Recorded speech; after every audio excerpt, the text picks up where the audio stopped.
Hello बच्चों, कैसे हैं आप सब। चलिए तो हम शुरू करते हैं लास्ट लेक्चर के आगे से। लास्ट लेक्चर में हमने आपको दो एग्जांपल सॉल्व करने के लिए, दो क्वेश्चन सॉल्व करने के लिए दिए थे। हालांकि कुछ बच्चों ने सॉल्व भी किया है, तो चलिए उस क्वेश्चन को हम यहाँ पे सॉल्व कर देते हैं एक बार। क्वेश्चन बोर्ड पे सॉल्व है, I will explain it. Okay, देखिए भाई, यहाँ पे इस क्वेश्चन में आपको देखना पड़ेगा। यहाँ पे इसने दिया था कि सेगमेंट ऑफ अ सर्कल, ठीक है, A B, segment of a circle A B.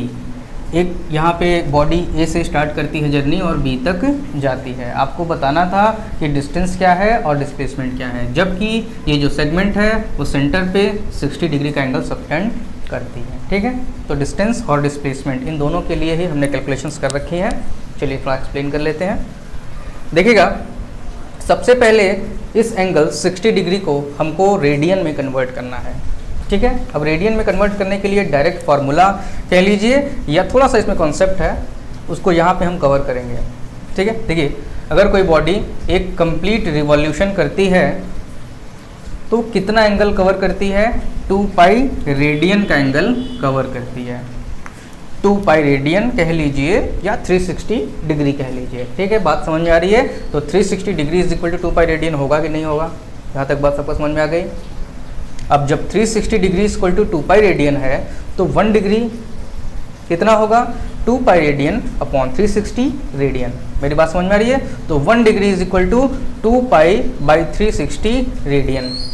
ये क्या है? ये कौन सा प्रोसेस है? ये यूनिटरी लॉ कहलाता है। ठीक है, अब for any angle given in degree, theta degree will B 2 pi upon 360 into theta radian. भाई 1 डिग्री में अगर इतने रेडियन हैं तो थीटा डिग्री में कितने रेडियन होंगे? थीटा का मल्टीप्लाई कर दिया। थोड़ा सा इसको सिंप्लीफाई करेंगे तो for any degree given in degree, for any angle given in degree, तो पाई थीटा अपॉन 180 रेडियन। ये हमारा एक तरीके से या तो फार्मूला कह लीजिए या एक सिंपल सा कॉमन सेंस वाली चीज़ है ये। तो for this angle given 60 degree, our 60 degree will be converted into radian and it will become like that pi by 3 radian. ठीक है, तो यहाँ पे हमने सबसे पहला जो स्टेप है वो 60 डिग्री को रेडियन में कन्वर्ट कर लिया है। अब हम बात करेंगे किसकी? डिस्टेंस के लिए। डिस्टेंस है लेंथ ऑफ द लाइन या length of the segment A B. ठीक है, देखिए कैसे निकाल सकते हैं। वहाँ पे आपको दिख रहा है कि for 1 complete revolution that is 2 pi radian अगर रिवॉल्यूट करता है तो कितना डिस्टेंस कवर करता है? अगर एक कंप्लीट रिवॉल्यूशन करेगा तो जो ये डिस्टेंस कवर करेगा वो होगा 2 पाई आर का सरकमफेरेंस होगा। सरकमफेरेंस ना होगा बच्चों। अगर 2 पाई रेडियन का वो एक रिवॉल्यूशन लेता है तो जो डिस्टेंस वो कवर करेगा वो होगा, जाहिर सी बात है, 2 pi R metre, that is circumference. ठीक है, अब अगर 1 रेडियन रिवॉल्यूट करता है तो कितना डिस्टेंस कवर करेगा? 2 pi R upon 2 pi, that is M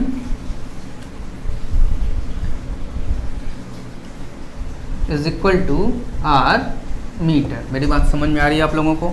यहाँ पे भी हमने यूनिटरी लॉ ही लगाया है। यूनिटरी लॉ तो आप लोगों ने बहुत ही पहले मैथमेटिक्स में पढ़ लिया होगा। तो 2 पाई रेडियन में अगर 2 पाई आर मीटर का डिस्टेंस कवर करता है तो 1 रेडियन में आर मीटर का जो डिस्टेंस है वो कवर करेगा। और यहाँ पे जो एंगल दिख रहा है, यहाँ पे कितना रिवॉल्यूट किया गया है? 60 degree is equal to pi upon 3 radian. तो पाई बाई 3 रेडियन के रिवॉल्यूशन पे कितना करेगा? इस आर में पाई बाई 3 का क्या कर दें? मल्टीप्लाई कर दें। तो पाई आर बाई 3, आर की वैल्यू हम 10 रखेंगे तो it will become like that 3.33 pi metre. यहाँ पे हमारा डिस्टेंस आ चुका है। ठीक है, अब बात आती है डिस्प्लेसमेंट की। डिस्प्लेसमेंट के लिए हमें केवल एक चीज़ पता है कि डिस्प्लेसमेंट कैसे निकालते हैं। इनिशियल पॉइंट को फाइनल पॉइंट से एक स्ट्रेट लाइन से आप जोड़ दीजिए, मिला दीजिए, फिर किसी तरीके से आप उसकी लेंथ निकाल लीजिए। ठीक है, वही हमने किया है। ए बी को एक सिंगल लाइन से हमने मिला दिया है। अब ए बी की डिस्टेंस को निकालने के लिए, सॉरी, ए बी की लेंथ को निकालने के लिए हमें कुछ ना कुछ तो करना पड़ेगा। हमारे पास कोई रास्ता नहीं था, इसलिए हमने ट्रिग्नोमेट्री का इस्तेमाल किया है। ठीक है, हमने क्या किया? जैसे ही हमने ए को बी से मिलाया तो हमारे पास अगर ये एक सर्किल है तो ये जो ए बी है उसकी एक कॉर्ड हो जाती है। कॉर्ड का मतलब समझ रहे हैं आप लोग ना? तो अगर हम किसी कॉर्ड ए बी पर सेंटर से एक परपेंडिकुलर ड्रॉप कर देते हैं। तो आप लोगों ने मैथमेटिक्स में पढ़ा होगा कि ये जो परपेंडिकुलर है वो कॉर्ड को बाइसेक्ट करती है, that is A M is equal to M B, A M is equal to M B. अगर हम इसकी वैल्यू को, इसके लेंथ को x मान लें तो ये भी x हो जाएगा और ये भी x हो जाएगा।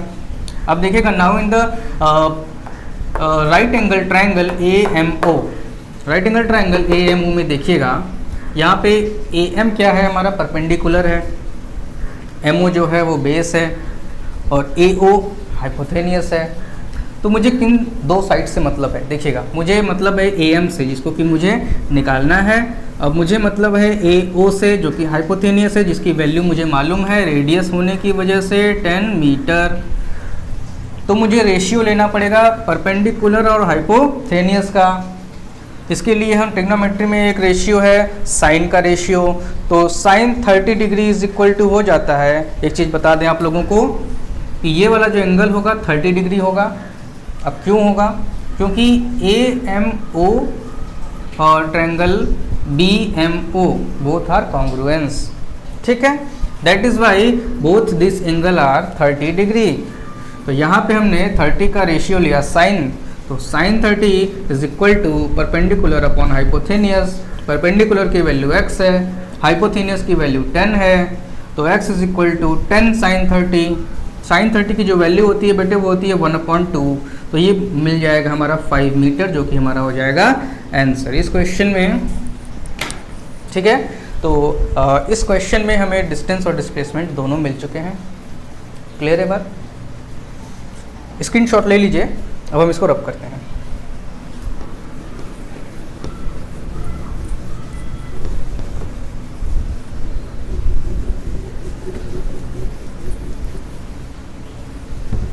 चलिए, एक क्वेश्चन और था जिसमें कि जो उसका पाथ था, जो ऑब्जेक्ट का पाथ है वो सर्कल का 1/4 हिस्सा था। इसको जल्दी से समझ लेते हैं हम लोग। ये दिया हुआ था, ये था 90 डिग्री। इसमें आपको डिस्टेंस और डिस्प्लेसमेंट निकालनी है, ए बी दिस। तो डिस्टेंस की बात करेंगे अगर हम लोग, तो इस क्वेश्चन में जो डिस्टेंस है वो हो जाएगा कंप्लीट सर्कमफेरेंस का 1/4 हिस्सा, दैट इज 2 पाई आर की वैल्यू 10 डिवाइडेड बाई 4, 2 2 ज़ा 4, 5 ज़ा इतना, दैट इज 5 पाई मीटर। ये हमारा डिस्टेंस हो जाएगा बच्चों, ठीक है। डिस्टेंस के लिए हमने निकाल लिया, सर्कमफेरेंस का 1/4 पार्ट। अब बात करेंगे डिस्प्लेसमेंट की बात कर लेते हैं, तो उसके लिए हम ट्रायंगल ए ओ बी में जाएंगे। ये जो ट्रायंगल ए ओ बी है वो एक राइट एंगल ट्रायंगल है। तो right angle triangle A O B की अगर हम बात कर लें तो यहाँ पे पाइथागोरस थ्योरम लगाते हुए बड़े ही आसानी से हम ए बी को निकाल लेंगे, दैट इज 10 का स्क्वायर प्लस 10 का square and it will become like that 10√2 metre, ठीक है। ये पहले वाले क्वेश्चन का हो गया answer. Now I will repeat.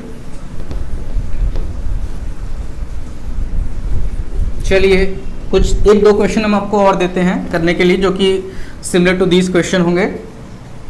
देखिए, कह लीजिए केवल एक ही क्वेश्चन। अब की बार ये एक बॉडी है, ए से चलना स्टार्ट करती है और यहाँ पे आती है बी पर, ठीक है। तो जो एंगल कवर करती है वो हो जाता है 270 degree. In this case you have to tell distance and displacement, ठीक है। मेरी बात समझ में आ गई आप लोगों को? ये क्वेश्चन लगा लीजिएगा, आप लोग नोट कर लीजिए। चलिए, आई विल रिपीट। चलिए, डिस्टेंस और डिस्प्लेसमेंट की बात अगर हम कर रहे थे तो यहाँ पे डिस्टेंस और डिस्प्लेसमेंट के बीच का एक कंपैरिजन होता है, ठीक है, कि डिस्टेंस और डिस्प्लेसमेंट में क्या सिमिलरिटीज़ हैं या डिस्टेंस और डिस्प्लेसमेंट में क्या अंतर है। इन दोनों के अंतर को समझने के लिए सबसे पहले हमें फिज़िकल क्वांटिटीज़ की कुछ प्रॉपर्टीज़ को समझना पड़ेगा। एक बहुत ही सिंपल सी और इम्पॉर्टेंट प्रॉपर्टी है वेक्टर क्वांटिटी और स्केलर क्वांटिटी, ठीक है। तो अगर वेक्टर क्वांटिटी के बारे में बात की जाए, ठीक है, तो वेक्टर क्वांटिटी क्या है भाई?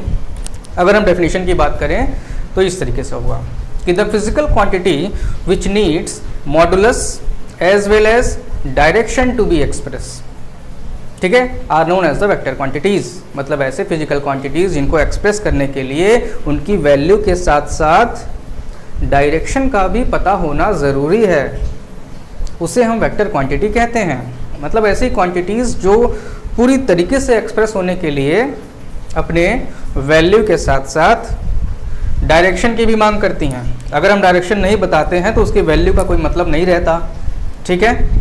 ऐसी वैल्यूज़ को या ऐसी फिजिकल क्वांटिटीज़ को हम क्या बोलते हैं, वेक्टर क्वांटिटीज़ बोलते हैं। और वाइसा वर्सा, ठीक है, जैसे कि ऐसी फिजिकल क्वांटिटीज़ जिनके एक्सप्रेस होने के लिए केवल मॉडुलस या केवल वैल्यू की ज़रूरत होती है, डायरेक्शन की कोई नीड नहीं होती है, तो ऐसे फिजिकल क्वांटिटीज़ को क्या बोलते हैं, स्केलर क्वांटिटीज़ बोलते हैं। मेरी बात समझ में आ रही है? तो भाई डेफिनेशन तो रटना नहीं है, समझना है ना कि ऐसी फिजिकल क्वांटिटीज़ जिनके एक्सप्रेस होने के लिए वैल्यू के साथ साथ डायरेक्शन चाहिए वो वेक्टर क्वांटिटी है।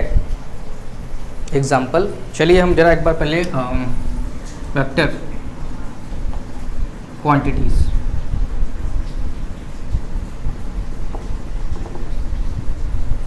ठीक है,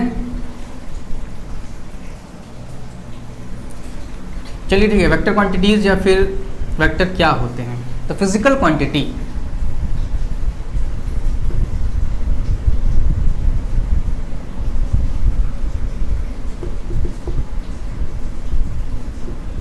which needs direction as well as magnitude, इसी को मॉडुलस भी बोलते हैं, वैल्यू भी बोलते हैं, जो भी आप कहना चाहें कह लीजिए, टू बी एक्सप्रेस्ड, ठीक है, are known as the vector quantities. और इसका जस्ट उल्टा, the physical quantity which doesn't need any type of direction to be expressed are known as the scalar quantities, ठीक है। No need of direction for complete expression. मेरी बात समझ में आ रही है आप लोगों को? तो अगर हम वेक्टर क्वांटिटीज के कुछ एग्जांपल्स देना चाहें तो वेक्टर क्वांटिटी का सबसे बेस्ट एग्जांपल जिससे कि मैं आपको इसकी फील दे सकता हूं वो है फोर्स, ठीक है। चलिए स्टार्ट करते हैं। जैसे कि एक एग्जांपल के तौर पे एक पत्थर का टुकड़ा है,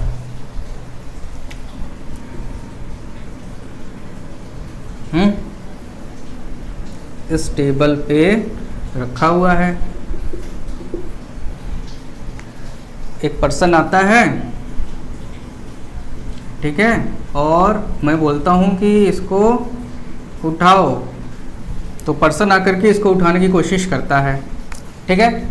अब ज़रा ये बताइए कि वो फोर्स तो लगाएगा, कुछ वैल्यू लगाएगा, 10 न्यूटन, 20 न्यूटन, 50 न्यूटन, ये उसका मैग्नीट्यूड हो गया।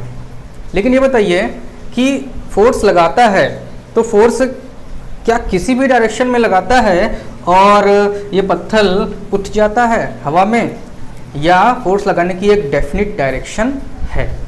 बताइए, क्या फोर्स किसी भी डायरेक्शन में लगाने पर ये पत्थर का टुकड़ा उठ जाएगा या एक डेफिनिट डायरेक्शन है? तो जवाब आता है कि नहीं, फोर्स केवल एक डेफिनिट डायरेक्शन अपवर्ड लगेगा तब जाकर के पत्थर का टुकड़ा उठेगा, वरना नहीं उठेगा। तो मैंने इस एग्जाम्पल में देखा कि फोर्स लगाना ये मैटर नहीं करता है, फोर्स किस डायरेक्शन में लगाना है ये मैटर करता है, तब जाकर के, बातों को समझिए, तब जाकर के वर्क होगा। दूसरा एग्जाम्पल, इसी टेबल की बात कर लें, ठीक है, वही पर्सन है, इस बार उसे बोला कि सफाई कर दो, ठीक है, तो एक बार पत्थर को हटाया, अब टेबल को हटाएगा, आजा भाई, ठीक है। टेबल को उसको पुश करना है या पुल करना है, ये बताइए। टेबल को पुश और पुल करना है वो जानता है, लेकिन क्या एक डेफिनिट डायरेक्शन में वो फोर्स लगाएगा या किसी भी डायरेक्शन में फोर्स लगाएगा और ये टेबल जो है खिसक जाएगी। तो आंसर आता है कि एक डेफिनेट डायरेक्शन में जब तक फोर्स नहीं लगेगा तब तक कोई वर्क डन नहीं होगा। ठीक है, अगर हमको आगे की तरफ पुश करना है तो हमको जो है सामने की तरफ फोर्स लगाना पड़ेगा। ऐसा नहीं है कि हम ऊपर की तरफ फोर्स लगाएंगे या दाहिनी तरफ फोर्स लगाएंगे तो और हमारा जो वर्क डन है यानी जो हमारा जो टेबल है वो आगे की तरफ मूव कर जाएगी। ऐसा तो कुछ नहीं है। तो इस एग्जांपल में भी हमने प्रूफ किया कि वर्क डन होने के लिए या आपकी इच्छा पूर्ति होने के लिए फोर्स का डेफिनेट डायरेक्शन में होना बहुत ज़रूरी है। एक और एग्जांपल दें, ये मार्कर देख रहे हैं आप लोग, इस मार्कर को ओपन करने के लिए क्या करना पड़ता है, फोर्स लगाना पड़ता है। जाहिर सी बात है बिना फोर्स से कोई काम होता नहीं है। देखिए मुझे इसको ओपन करना है, लीजिए भाई ओपन हो गया। तो क्या है, फोर्स लगाना था 1 Newton, 2 Newton, half Newton, 0.5 Newton, जितना भी फोर्स लगाना था लगाया। तो सोचिए क्या एक डेफिनेट डायरेक्शन की ज़रूरत थी। चलिए अब की बार मैं डायरेक्शन को चेंज करता हूँ और देखता हूँ कि क्या ये मार्कर ओपन होता है। मैं नीचे की तरफ फोर्स लगाता हूँ, नहीं ये मार्कर ओपन नहीं हो रहा। अब की बार मैं इधर की तरफ फोर्स लगाता हूँ, अब की बार भी ये मार्कर ओपन नहीं हो रहा। ऊपर की तरफ अभी भी नहीं ओपन हो रहा। इस तरफ किसी भी डायरेक्शन में अगर फोर्स हम लगाएंगे रैदर देन दिस तो ये मार्कर ओपन नहीं होगा। ठीक है, तो यहाँ भी हमने देखा कि फोर्स लगाना तो इम्पोर्टेंट है, साथ ही साथ डायरेक्शन को देखना बहुत इम्पोर्टेंट है। और देखते हैं एक एग्जांपल, डेली लाइफ एग्जांपल्स लेते हैं। आप लोगों के स्विच देखे होंगे बच्चों, स्विच ऐसे ही होते हैं।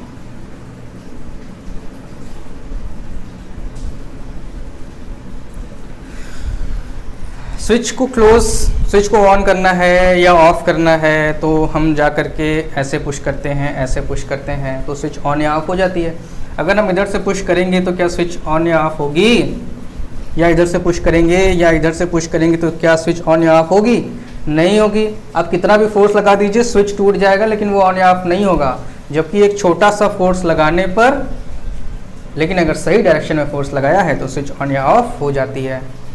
तो इसका मतलब ये है कि जो फोर्स है मेरे बच्चे वो जब तक एक डेफिनेट डायरेक्शन में नहीं लगेगा तब तक कोई वर्क डन होने वाला नहीं है।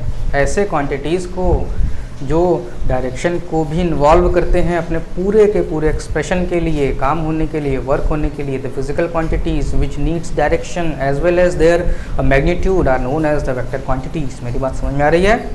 और भी बहुत सारे एग्जांपल्स हैं वेक्टर क्वांटिटीज़ के, जैसे कि मेरे प्यारे बच्चों फोर्स के बाद आता है वेलोसिटी, मोमेंटम, इलेक्ट्रिक फील्ड। ठीक है, और कुछ अगर एग्जांपल देखा जाए तो इतना काफ़ी है वैसे। तो ये सारे एग्जांपल हैं हमारे वेक्टर क्वांटिटीज़ के। डिस्प्लेसमेंट ले लीजिए भाई, जैसे जैसे याद आता है वैसे बता देता हूँ। आपको अगर बहुत ज़्यादा चाहिए थोड़ी सी मेहनत आपको भी करनी पड़ेगी। थोड़ा बुक खोलिए, इंटरनेट को खंगालिए तो आपको और बहुत सी सारी वेक्टर क्वांटिटीज़ मिल जाएंगी। अब लिस्ट देने का कोई मतलब नहीं है, आगे बढ़ते हैं। स्केलर क्वांटिटीज़, ठीक है, स्केलर क्वांटिटीज़ होता क्या है कि स्केलर क्वांटिटी के अगर हम एग्जांपल दिए जाएं, मैं मार्केट गया, मम्मी ने बोला 2 किलोग्राम ऑफ चीनी, 2 किलोग्राम चीनी लेकर आओ। तो मम्मी ने चाहे जिस डायरेक्शन में अपना मुंह करके बोला हो, चाहे ईस्ट में, चाहे वेस्ट में, चाहे साउथ में, चाहे नॉर्थ में, 2 किलोग्राम चीनी का मतलब 2 किलोग्राम ही होगा।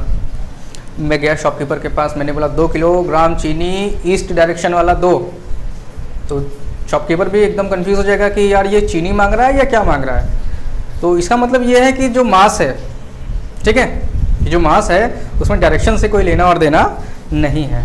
मेरी बात समझ रहे हो आप लोग? 2 किलोग्राम चीनी हम अगर इंडिया में है तो भी जो चीनी का जो वैल्यू है, अमाउंट है, वो 2 किलोग्राम ही होगा।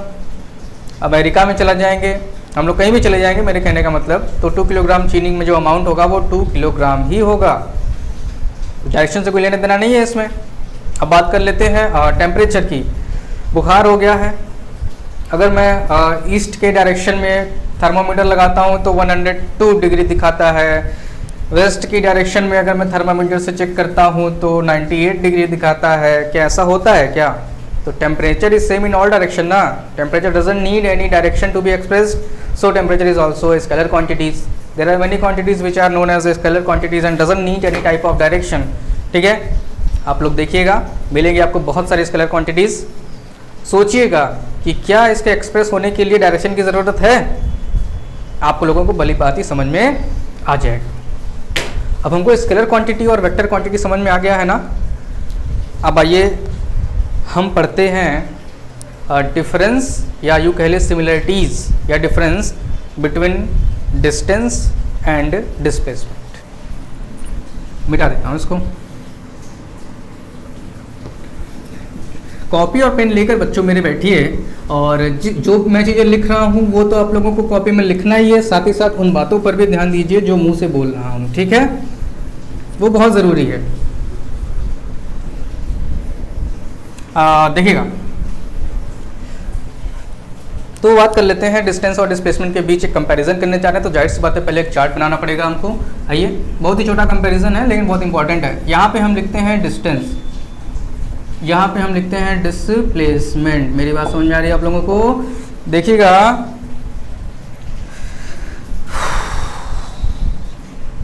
ये है हमारा घर, प्यारा घर, और ये है हमारा स्कूल, प्यारा स्कूल। जो भी कह लीजिए, आपको स्कूल प्यारा लगता होगा तो प्यारा स्कूल, वरना डिस्टेंस और डिस्प्लेसमेंट की डेफिनेशन तो याद ही होगी।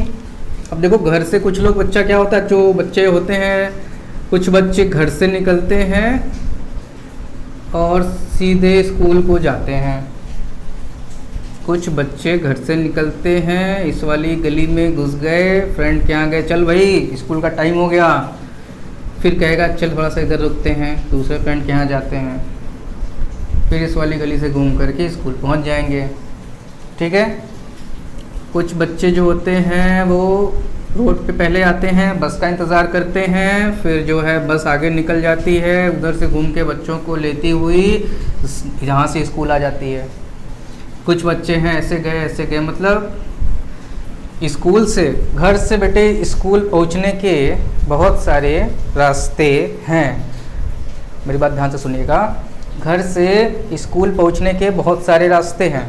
हर एक रास्ते की अपनी अलग अलग लेंथ होगी, लंबाई होगी। तो रास्तों की लंबाई ही तो डिस्टेंस कहलाती है। इसका मतलब घर से स्कूल जाने के डिस्टेंसेस काफ़ी डिफरेंस हैं। पाथ को चेंज करिए तो लेंथ ऑफ द पाथ यानी डिस्टेंस आपको अलग अलग मिलने लगेगा। मेरी बात समझ आ रही है आप लोग को? अब बात बताइएगा, क्या घर से स्कूल तक पहुंचने के लिए जो डिस्टेंस है, क्या वो डेफिनेट डायरेक्शन में जाना ज़रूरी है? क्या कोई कहता है क्या कि घर से स्कूल जब तक हम ईस्ट की डायरेक्शन में नहीं जाएंगे तब तक नहीं पहुंचेंगे, या जब तक नॉर्थ वेस्ट की डायरेक्शन में नहीं जाएंगे तब तक स्कूल पहुंचना मुश्किल है? नहीं, नामुमकिन है। क्या कोई कहा आज तक कि बेटे घर से निकलना और सीधा ईस्ट की तरफ जाना, अगर आप इधर या उधर घूम जाओगे तो स्कूल नहीं पहुंच पाओगे? नहीं ना। आप लोगों ने खुद ही देख रहा, घर से निकलने के बाद हमको किस डायरेक्शन में जाना है इससे कोई मतलब नहीं है। डिस्टेंस तो डिफरेंट होंगे लेकिन हम पहुंचेंगे कहाँ पे? स्कूल ही। कुल मिला के इस एक्सप्लेनेशन से ये मतलब है कि जो ये जो डिस्टेंस होता है ना, डिस्टेंस, उसके एक्सप्रेशन के लिए या डिस्टेंस अपने साथ डायरेक्शन को एसोसिएट किए हुए नहीं है। तो डिस्टेंस जो है वो डायरेक्शन को एसोसिएट किया हुआ नहीं है। मेरी बात समझ में आ रही है आप लोगों को? ठीक है। तो किसी भी डायरेक्शन में जाएंगे डिफरेंट टाइप की डिस्टेंसेस मिलेंगी। कोई ये नहीं कहता कि आपको अगर इस डिस्टेंस के लिए कवर करना है तो डेफिनेट डायरेक्शन में जाना पड़ेगा, ठीक है। तो अगर आपका जो डिस्टेंस 20 किलोमीटर है तो ऐसे बहुत सारे रास्ते और बहुत सारी डायरेक्शंस में पॉसिबल है कि सभी डिस्टेंसेस का जो लेंथ है वो 20 किलोमीटर ही हो। इसका मतलब ये है कि distance does not need direction to be expressed. तो डिस्टेंस क्या हुआ? स्केलर क्वांटिटी हुई कि वेक्टर क्वांटिटी हुई? जाहिर सी बात है, अगर डायरेक्शन नहीं मांग रहा है तो ये बेचारा स्केलर क्वांटिटी हो जाएगा। देखा? तो डिस्टेंस क्या है? स्केलर क्वांटिटी है। चलिए, अब बात आती है डिस्प्लेसमेंट की। डिस्प्लेसमेंट स्केलर क्वांटिटी है कि वेक्टर क्वांटिटी है? हालांकि इसका जवाब एक लाइन में है कि ये स्केलर नहीं वेक्टर क्वांटिटी है, लेकिन ये समझना भी तो ज़रूरी है कि क्यों ये वेक्टर क्वांटिटी है। चलिए, वही एग्जांपल बेटे, होम स्वीट होम और स्कूल। डेफिनीशन क्या कहती है? ये कॉन्सेप्ट क्या कहता है कि जो डिस्प्लेसमेंट है वो shortest path, shortest length of the line joining the initial point and the final point. ये क्या है हमारा, ये है हमारा इनिशियल पॉइंट और बच्चे ये है हमारा final point. Home sweet home से स्कूल को आप सीधी लाइन से मिला दो, ठीक है। अब जो इसकी लेंथ होगी वो डिस्प्लेसमेंट होगी, इसकी जो लेंथ होगी वो डिस्प्लेसमेंट होगी। ये ईस्ट की डायरेक्शन है, ये वेस्ट की डायरेक्शन है, ये साउथ की डायरेक्शन है और ये साउथ की डायरेक्शन है और ये नॉर्थ की डायरेक्शन है। मेरी बात समझ में आप लोग देखिएगा। होम से स्कूल तक जाना है, घर से स्कूल तक जाना है, वो भी शॉर्टेस्ट पाथ को कवर करते हुए, यानी डिस्प्लेसमेंट को कवर करते हुए। तो अगर आप इस डायरेक्शन में न जाते हुए थोड़ा सा इस डायरेक्शन से होके आते हैं तो आपको एक पाथ मिला 1 और एक पाथ मिला 2। पाथ 1 स्मॉलेस्ट है कि पाथ 2 स्मॉलेस्ट है? जाहिर सी बात दिख रही है कि पाथ 1 स्मॉलेस्ट है। इस पॉइंट होम और स्कूल के बीच में केवल और केवल इनफाइनाइट नंबर ऑफ पाथ में से केवल एक ही पाथ ऐसा है जो कि स्मॉलेस्ट है और वो है ये, और इसी को तो डिस्प्लेसमेंट बोलते हैं, ठीक है। और कितने भी पाथ को कवर कर लिया जाए, ठीक है, वो हमेशा पाथ नंबर 1 से बड़ा ही होगा। मेरी बात समझ में आ रही है? इसका मतलब अगर हम शॉर्टेस्ट पाथ को कवर करना चाहते हैं या हम डिस्प्लेसमेंट को कवर करना चाहते हैं तो मुझे केवल पाथ 1 को चूज करना पड़ेगा। पाथ इसमें फिक्स हो गया। क्या हो गया? पाथ फिक्स हो गया। यानी अगर इस पॉइंट से इस पॉइंट तक जाने के लिए हमारे पास इनफाइनाइट नंबर ऑफ पाथ है, लेकिन हमारी मजबूरी है कि हम केवल एक ही पाथ को चूज़ करें, दूसरे पाथ को चूज़ करेंगे तो वो वाला पाथ सबसे छोटा नहीं होगा, ठीक है। तो इसका मतलब ये है कि अगर ये पाथ फिक्स हो गया तो इस पाथ की डायरेक्शन भी तो फिक्स हो गई, ईस्ट। मतलब अगर ये कह दे बेटे कि घर से अगर आप नाक की सीध में जाइए ईस्ट की डायरेक्शन में तो स्कूल पहुंच जाएंगे और वो पाथ सबसे छोटा होगा और वो पाथ हमारा डिस्प्लेसमेंट कहलाएगा। इसका मतलब ये है कि displacement is always associated with the direction. मेरी बात समझ में आ रही है भाई? डिस्प्लेसमेंट के लिए केवल एक ही रास्ता है। रास्ता अगर फिक्स है तो उसकी डायरेक्शन भी फिक्स होगी। डिस्टेंसेज में रास्ते फिक्स नहीं थे तो डायरेक्शन भी फिक्स नहीं था, लेकिन डिस्प्लेसमेंट में रास्ता फिक्स है तो डायरेक्शन भी फिक्स है। यानी displacement always needs a direction to be expressed और displacement is always associated with the direction. इसका मतलब ये है कि जो डिस्प्लेसमेंट है वो एक वेक्टर क्वांटिटी है। जहाँ तक मुझे उम्मीद है आप लोगों को समझ में आ चुकी होगी, ठीक है। पहला, डिस्प्लेसमेंट एक वेक्टर क्वांटिटी है, अपने साथ डायरेक्शन को रखती है। यहाँ तक इसका मतलब ये है कि ये अगर ये होम है और ये स्कूल है, ये हमारा डिस्प्लेसमेंट है, तो अगर हम इधर की तरफ जाते हैं तो मामला गड़बड़ हो जाएगा, हम स्कूल नहीं पहुंच पाएंगे क्योंकि शॉर्टेस्ट पाथ लेना है ना हमको, डिस्प्लेसमेंट कवर करनी है, तो ये तो गड़बड़ा जाएगा, ठीक है। ठीक है, आगे बढ़ते हैं। Distance can not be zero and displacement can be zero और कैन नॉट बी नेगेटिव और कैन बी नेगेटिव। आइए देखते हैं कैसे।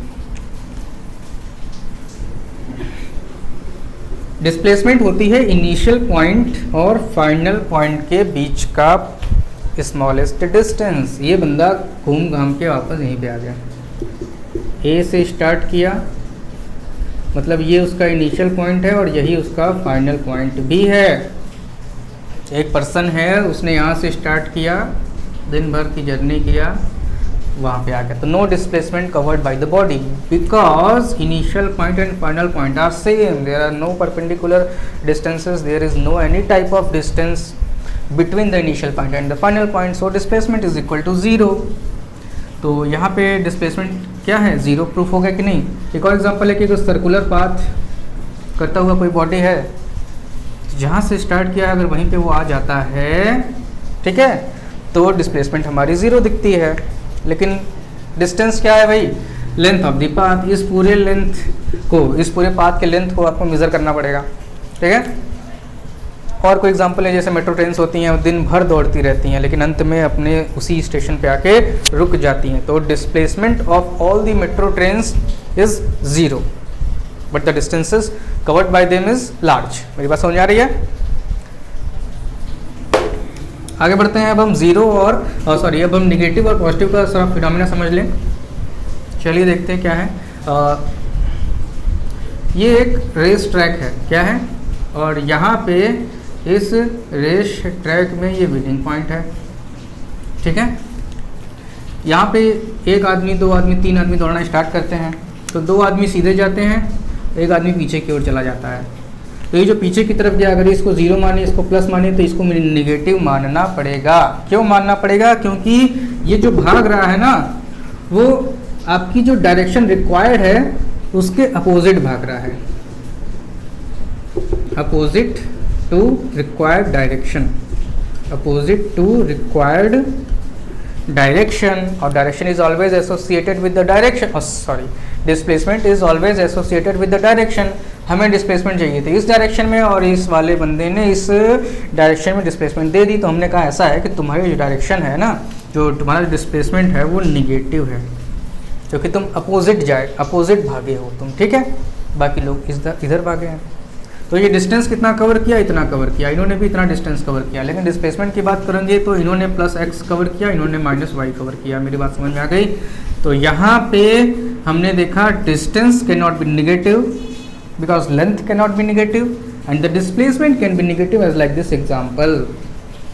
अगर डिस्प्लेसमेंट रिक्वायर्ड डायरेक्शन के अपोजिट है तो उसको आप नेगेटिव मान लीजिए, ठीक है। यहाँ पे हमारा डिस्टेंस और डिस्प्लेसमेंट का जो फिनोमिना है वो कंप्लीट तौर पे मुझे लगता है कि एक्सप्रेस किया जा चुका है। वेक्टर और स्केलर क्वांटिटीज़ भी आप लोगों ने समझ ली, डिस्टेंस और डिस्प्लेसमेंट के बीच का जो डिफरेंस है, जो सिमिलैरिटीज़ हैं, वो भी आपने समझ लिया है, ठीक है। हाँ, एक चीज़ और है, unit of distance and displacement. Unit की अगर हम बात कर लेंगे तो दोनों ही तो लेंथ हैं, तो इनकी यूनिट की अगर हम बात करते हैं तो ये मीटर होता है। इनके बारे में थोड़ी सी एक और चीज़ है जो हम आपको बताना चाहेंगे, इंपॉर्टेंट है, देख लीजिएगा। तो let us rub it first.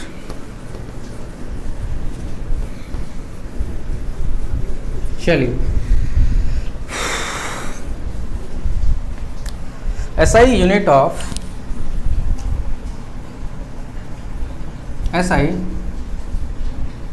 Of length. अगर मैं लेंथ बोल रहा हूँ तो इसमें डिस्टेंस और डिस्प्लेसमेंट दोनों है, is equal to metre.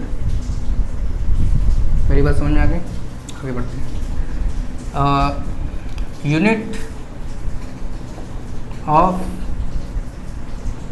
Length in CGS system of measurement is equal to, ये जो CGS सिस्टम ऑफ मेजरमेंट है उसमें लेंथ की जो यूनिट होती है वो होती है centimetre. Unit of length in MKS system is equal to metre. Unit of length in FPS is equal to foot. Foot FWT या FUT कुछ भी हो, फुट या फिट आप लोगों ने सुना होगा, है ना। घर वर जब बनता है तो फुट में आता है।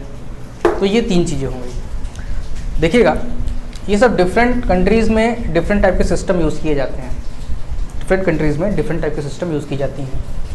तो लेकिन ये SI क्या है? SI का मतलब होता है इंटरनेशनल सिस्टम ऑफ मेजरमेंट, ठीक है। होता ये है कि जैसे हमारे देश में, हमारी कंट्री में अगर मेज़रमेंट का सिस्टम MKS होता, और मान लीजिए अमेरिका में इन केस अगर वो FPS होता, ठीक है, तो किसी कपड़े को या किसी भी चीज़ को अगर हमको आयरन की शीट्स मंगानी है तो हम अमेरिका को ऑर्डर देंगे अपनी भाषा में कि मुझे जो है 1 लाख मीटर आयरन की शीट दे दो। कितने metre? 1 lakh metre, 1 lakhs metre. Metre क्यों बोला? क्योंकि हमारे इंडिया में मीटर चलता है, MKS सिस्टम चलता है, ठीक है। 1 लाख मीटर आयरन की शीट भेज दो अमेरिका, वहाँ पे तो अमेरिका के यहाँ क्या चलता है बेटे? मान लीजिए कि अगर वहाँ पे FPS चलता है तो अमेरिका फुट में देता है, तो मीटर तो वो जानता नहीं है, तो वो क्या करेगा, पहले मीटर को फुट में कन्वर्ट करेगा, तब जा कर के वो इंडिया को माल सप्लाई कर पाएगा, इंडिया को जो है मटेरियल सप्लाई कर पाएगा। ठीक है, तो इसी तरीके से डिफरेंट टाइप की कंट्रीज़ से हम लोगों को मटेरियल्स को लेना देना होता है, इंपोर्ट और एक्सपोर्ट करना होता है। तो ऐसे बहुत सारी चीज़ें, अगर हमारे यहाँ किलोग्राम में कुछ चीज़ें होती हैं और कहीं पर जो है ग्राम में या फिर जो है पाउंड में वहाँ पे वो मेज़रमेंट किया जाता है, तो ये इंपोर्ट और एक्सपोर्ट करने में काफ़ी दिक्कतों का सामना करना पड़ता है। इसीलिए ये सोचा क्या कि क्यों ना एक ऐसा इंटरनेशनल सिस्टम बना दिया जाए जो कि ऑल ओवर वर्ल्ड सभी कंट्रीज़ को जो है एक्सेप्ट हो। ठीक है, द सिस्टम जिसमें डिफरेंट टाइप की फिजिकल क्वांटिटीज़ की यूनिट्स को फिक्स कर दिया जाए। जब ये फिक्स कर दी जाएगी तो हर कंट्री में किसी एक फिजिकल क्वांटिटी की जो यूनिट है वो सेम होगी और हमको ये नहीं करना पड़ेगा। ठीक है, उसी को हम एसआई बोलते हैं, इंटरनेशनल सिस्टम ऑफ मेजरमेंट। ठीक है, इसके बारे में डिटेल में भी जानकारियां हैं, लेकिन अभी हम यहाँ पे उसको डिस्कस नहीं करेंगे। अब एक चीज़ और बचती है, मैंने क्या बोला कि जो लेंथ की यूनिट है वो है मीटर। एसआई में हमें एसआई से मतलब है, ठीक है, क्योंकि हमें एसआई ही पढ़ना है। ठीक है भाई, अब भाई समझ लीजिए कि हमारे पास बहुत सारे ऐसे मटेरियल ऑब्जेक्ट होते हैं, ठीक है, जो कि मीटर से बहुत बड़े होते हैं और मीटर से बहुत छोटे होते हैं। ठीक है, तो मैं यहाँ पे लिखता हूँ फॉर लार्जर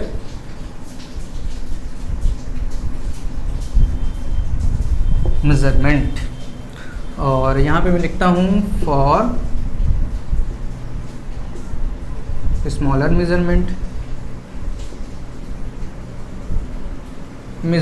ठीक है, अब अगर लार्जर मेजरमेंट है, जैसे कि मान लीजिएगा यहाँ पे मैं लिखता हूँ इतना मीटर डिस्टेंस, कैसा लगेगा सुनने में? पढ़ना पड़ेगा इसको, 1 10 100,000 10,000 लैक्स मिलियंस, है ना, सब पढ़ने में दिक्कत होगी और फिर उसके बाद उसको एक्सप्रेस करने में भी दिक्कत होगी। इससे अच्छा है कि इतने मीटर को अगर एक सफिक्स का इतने मीटर को अगर एक हम प्रीफिक्स का इस्तेमाल कर लें, जैसे किलो मीटर, ठीक है, मेगा मीटर वगैरह वगैरह, तो वही हम प्रीफिक्सेस का यहाँ पे डिस्कशन करेंगे। किसका डिस्कशन करेंगे? प्रीफिक्सेस इन मेजरमेंट। प्रीफिक्सेस, यहाँ पे जो टॉपिक है वो है prefixes. Prefix for larger measurement, prefix for smaller measurement. ठीक है, क्योंकि हमेशा हमको मीटर ही नहीं मिलता। प्रीफिक्स फॉर स्मॉलर मेजरमेंट हम आपको बताते हैं और याद करने का तरीका भी बताते हैं। ठीक है, for larger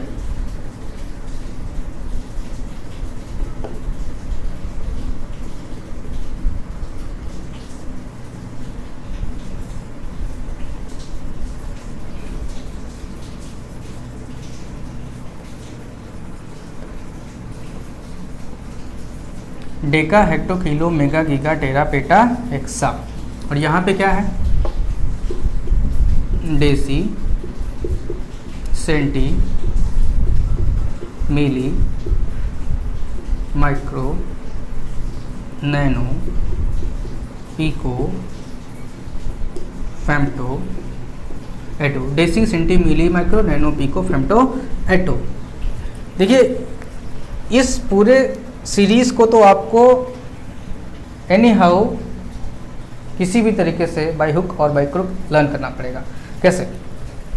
deca, hecto, kilo, mega, giga, tera, peta, exa. याद हो गया? स्मॉलर के लिए deci, centi, milli, micro, nano, pico, femto, atto. 10 बार बोलिए, नहीं याद होगा तो बताइएगा। अब प्रीफिक्सेस तो देख रहे हैं, लेकिन इनकी पावर्स का क्या, आइए देखते हैं। सबको 10 लिख दीजिए, 10 10, क्योंकि बेस सबका क्या होता है? 10। अब इनके ऊपर पावर चढ़ाएंगे 1 2 3। 3 के बाद 3 ऐड करते जाइए, 6 9 12 15 18। मेरे पास समझ में आ गई, 1 2 3, 3 के बाद 3 ऐड। यहाँ पे आइए, सबकी बेसिस वही रहेंगी मेरे प्यारे बच्चों। 10 to the power -1, -2, -3, -6, -9, -12, -15 और -18। तो पावर तो लर्न करना आपकी चुटकियों का खेल है, इसको लर्न करना आपके विल पावर पे डिपेंड करता है। Deci, centi, milli, micro, nano, pico, femto, atto और deca, hecto, kilo, mega, giga, tera, peta, exa. मुझे लर्न है तो किसी को भी लर्न हो सकता है जहाँ तक मुझे लगता है। तो बच्चों ये रहा हमारा डिस्टेंस डिस्प्लेसमेंट पूरी तरीके से कंप्लीट, ठीक है। There are many examples also, आपके बुक में होंगे, इंटरनेट पे मिल जाएंगे, तो आप लोग उसको लगाइए और कमेंट बॉक्स में पूछिए आज का लेक्चर आपको कैसा लगा, इस बात को कमेंट में ज़रूर बताइएगा। मैं पूरी कोशिश करता रहूँगा कि आप लोगों को बढ़िया बेहतरीन कंटेंट आपको अवेलेबल कराता रहूँ। मेरे चैनल को प्लीज़ सब्सक्राइब करिए, क्योंकि चैनल का सब्सक्राइब किया जाना ही हमारे लिए मोटिवेशन है और इस चैनल को रन कराने के लिए बहुत ज़रूरी है। इस चैनल को ज़्यादा से ज़्यादा शेयर भी करें, क्योंकि this is the starting of our channel और मोटिवेशन की बहुत ज़रूरत है। इस बात में कोई शर्म नहीं है कहने में कि मोटिवेशन इज़